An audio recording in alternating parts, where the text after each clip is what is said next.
মৰমৰ ছাত্ৰ ছাত্ৰী, আজি আমি পঢ়িম অসম জাতীয় বিদ্যালয়ৰ অষ্টম শ্ৰেণীৰ গণিত।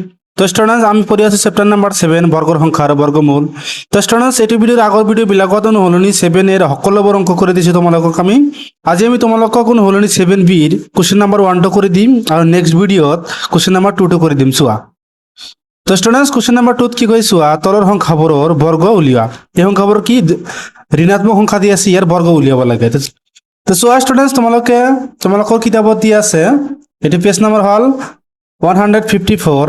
ইয়াৰ তলত দি আছে কি ঋণাত্মক অখণ্ড সংখ্যাৰ বৰ্গ। তো চোৱা কি কৈছে, আমি ইতিমধ্যে পাই আহিছোঁ যে কোনো এটা সংখ্যাক দুবাৰ পূৰণ কৰি পোৱা পূৰণফলে সদায় সংখ্যাটোৰ বৰ্গ। বুজি পাইছা? যিকোনো দুটা সেম সংখ্যা পূৰণ কৰিলে আমি কি পাওঁ, সেই পূৰণফলৰ সংখ্যাটোৰ কি হ'ব, বৰ্গ। আমি জানো যে দুটা ঋণাত্মক সংখ্যাৰ পূৰণফল সদায় এটা ধনাত্মক সংখ্যা। দুটা ঋণাত্মক সংখ্যা পূৰণ কৰিলে সদায় কি হ'ব, ধনাত্মক হ'ব। গতিকে ঋণাত্মক সংখ্যাৰ বৰ্গ সদায় ধনাত্মক। ঋণাত্মক সংখ্যাৰ বৰ্গ সদায় কি হ'ব, ধনাত্মক। চোৱা, 2ৰ বৰ্গ আমি এইটো এনেকৈ লিখিব পাৰোঁ 2² 2² মানে কি, এই 2 কিমান বাৰ পূৰণ আছে, দুবাৰ। তো চোৱা, দুবাৰ পূৰণ দিছে, মাইনাছ আৰু মাইনাছ পূৰণ কৰিলে কিমান হ'ব, প্লাছ। 2 আৰু 2 পূৰণ কৰিলে কিমান হ'ব, 4। তেনেহ'লে মনত ৰাখিবা তোমালোকে, যদি কোনো সংখ্যা যদি মাইনাছ দিয়া থাকে ঋণাত্মক, আৰু গাতটো যদি যুগ্ম সংখ্যা দিয়া থাকে, মাইনাছটো কি হ'ব, প্লাছ, আৰু অযুগ্ম থাকিলে মাইনাছটো মাইনাছে থাকিব। এইটো মনত ৰাখিব পাৰা। আৰু সেম দুটা বস্তু মাইনাছেৰে মানে ঋণাত্মক থাকিলে পূৰণ কৰিলে কি হ'ব, প্লাছ। এইটো মনত ৰাখিবা, যদি গাত যুগ্ম সংখ্যা থাকে মাইনাছটো প্লাছ হ'ব, অযুগ্ম থাকিলে মাইনাছটো মাইনাছে থাকিব। বুজি পাইছা তোমালোকে? এতিয়া আমি তোমালোকক 1 নম্বৰ অংকবিলাক সমাধান কৰি দিম। চোৱা, তো এই কোশ্চেনবোৰ দিয়া আছে, আমি সমাধান কৰি দিম। 1 নম্বৰ কিমান দি আছে, -17। সমাধান লিখি দিয়া, কিমান, -17ৰ কি উলিয়াব লাগে, বৰ্গ। বৰ্গ মানে আমি এইটো এনেকৈ লিখি পাৰোঁ, -17 স্কোয়াৰ লিখি পাৰোঁ। আকৌ এইটো আমি এনেকৈ লিখি পাৰোঁ, 17 কিমান বাৰ পূৰণ আছে, দুবাৰ। এনেকুৱা আছে। চোৱা, এটা আমি এনেকৈ লিখি পাৰোঁ। আমি ইয়াৰ পৰা লিখিম, এইটো এটা শ্বৰ্ট ট্ৰিক আছে, তোমালোকে বুজিলো বা। এইটোক বৰ্গ কৰিলে কিমান হ'ব, চোৱা, এইটো মাইনাছটো কি হ'ব, প্লাছ, যিহেতু গাতটো কি আছে, যুগ্ম। 7 স্কোয়াৰ কৰিবা প্ৰথমত, 7 স্কোয়াৰ কৰিলে কিমান হ'ব, এই নিয়মটো দুটা অংক বিশিষ্ট সংখ্যা থাকিব লাগিব, দুটা থাকিব লাগিব। বুজি পাইছা? 7 স্কোয়াৰ কৰিলে কিমান হ'ব, 49 হ'ব। 9টো ইয়াত বহাই দিবা, হাতত কিমান থাকিল, 4। এতিয়া কি কৰিবা, এই দুটা সংখ্যা পূৰণ কৰিবা। 7 আৰু 1 পূৰণ কৰিলে কিমান, 7। এই 7টো ইয়াৰ লগত পূৰণ কৰি দিবা, মানে এই তিনিটা সংখ্যা পূৰণ কৰি দিবা। 7 1 = 7, 7 2 = 14। 14 আৰু 4 যোগ কৰিলে কিমান হ'ব, 18 আৰু 8 হাতত থাকিল 1। বুজি পাইছা? তাৰপিছত কি কৰিবা, এই লাষ্টৰ অংকটো দশকৰ ঘৰত যিটো অংক আছে সেইটো স্কোয়াৰ কৰি দিবা। অনেক স্কোয়াৰ কৰিলে কিমান হ'ব, 1। 1 আৰু 1 যোগ কৰিলে কিমান হ'ব, 2। মানে -17ৰ বৰ্গ কিমান হ'ব, 289। এটি হ'ব কি উত্তৰ। বুজি পাইছা তোমালোকে? এই নম্বৰটো কিমান দি আছে, -28। এটিৰ বৰ্গ উলিয়াব লাগে, এটাৰ বৰ্গ।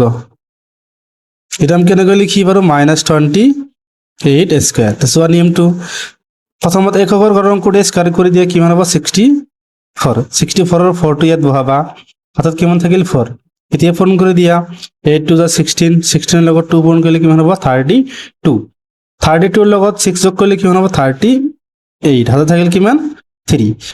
তাৰপিছত এই অংকটো স্কোয়াৰ কৰি দিবা, 2ক স্কোয়াৰ কৰিলে 4, 4 আৰু 3 যোগ কৰিলে কিমান হ'ব, 7। তেনেহ'লে -28ক স্কোয়াৰ কৰিলে কিমান হ'ব, 784। বুজি পাইছা? মাইনাছটো কি হ'ব, প্লাছ, কাৰণ ঘাতটো কি আছে, যুগ্ম সংখ্যা। তাৰপিছত 3 নম্বৰটো আমি কৰিম। 3 নম্বৰ কি আছে, -39। সমাধান লিখি দিয়া,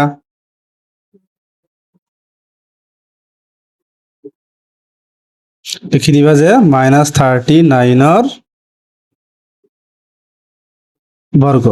এটা আমি এনেকৈ লিখি পাৰোঁ, -39 স্কোয়াৰ।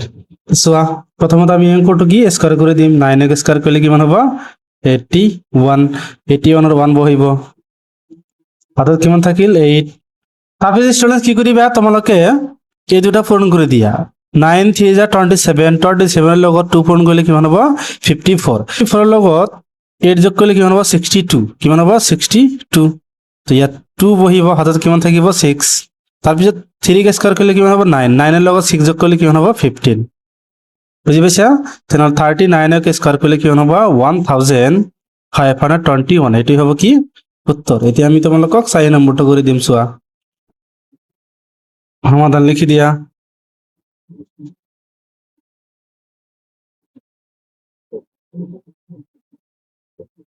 -4 8 বৰ্গ লিখি দিয়া -4 8 স্কয়াৰ তাৰপিছত লিখিবা 8 স্কয়াৰ কৰিলে কিমান হ'ব 64 ইয়াত কিমান বহিব 4 হাত থাকিল 6 তো চোৱা এই দুটা পূৰণ কৰি দিবা 8 4 যা 32 32 ৰ লগত 2 পূৰণ কৰিলে কিমান হ'ব 64 64 ৰ লগত 6 যোগ কৰিলে কিমান হ'ব 70 70 ৰ 0 বহিব হাত থাকিব কিমান 7 তাৰপিছত 4 স্কয়াৰ কৰি দিবা কিমান তাৰপিছত 4 স্কয়াৰ কৰি দিয়া 16 16 ৰ লগত 7 যোগ কৰিলে কিমান হ'ব 23 মানে -48 স্কয়াৰ কৰিলে এই সংখ্যাটো হ'ব বুজি পাইছা তোমালোকে নিশ্চয় এতিয়া আমি তোমালোকক 5 নম্বৰটো কৰি দিম চোৱা তো চয়েসটা এটা আমাক দিয়েছে 5 নম্বৰ 55 ইয়াৰ বৰ্গ উলিয়াব লাগে মাইনাসৰ 55 বৰ্গ এটা আমি এনেকৈ লিখি পাৰো -55 স্কয়াৰ তো চোৱা 5 স্কয়াৰ কৰিলে কিমান হ'ব 25 25 ৰ 5 বহিব হাত থাকিব 2 তাৰপিছত এই দুটা পূৰণ কৰি দিয়া 5 5 যে 25 25 ৰ লগত 2 পূৰণ কৰিলে কিমান হ'ব 50 50 ৰ লগত 2 যোগ কৰিলে কিমান হ'ব 52 হাত থাকিল কিমান 5 তাৰপিছত 5 স্কয়াৰ কৰিলে কিমান হ'ব 25 25 ৰ লগত 5 যোগ কৰিলে কিমান হ'ব 30 তেনেহলে মাইনাসৰ 55 স্কয়াৰ কৰিলে কিমান হ'ব এই সংখ্যাটো হ'ব বুজি পাইছা তোমালোকে নিশ্চয় তো স্টুডেন্টস এলাকে কৰিবলগীয়া আছিল স্টুডেন্ট যদি ভিডিওটো ভাল লাগে চ্যানেলটো সাবস্ক্ৰাইব কৰি দিবা আৰু তোমাৰ মতামত কমেন্ট কৰি জনাবা থ্যাংক ইউ স্টুডেন্টস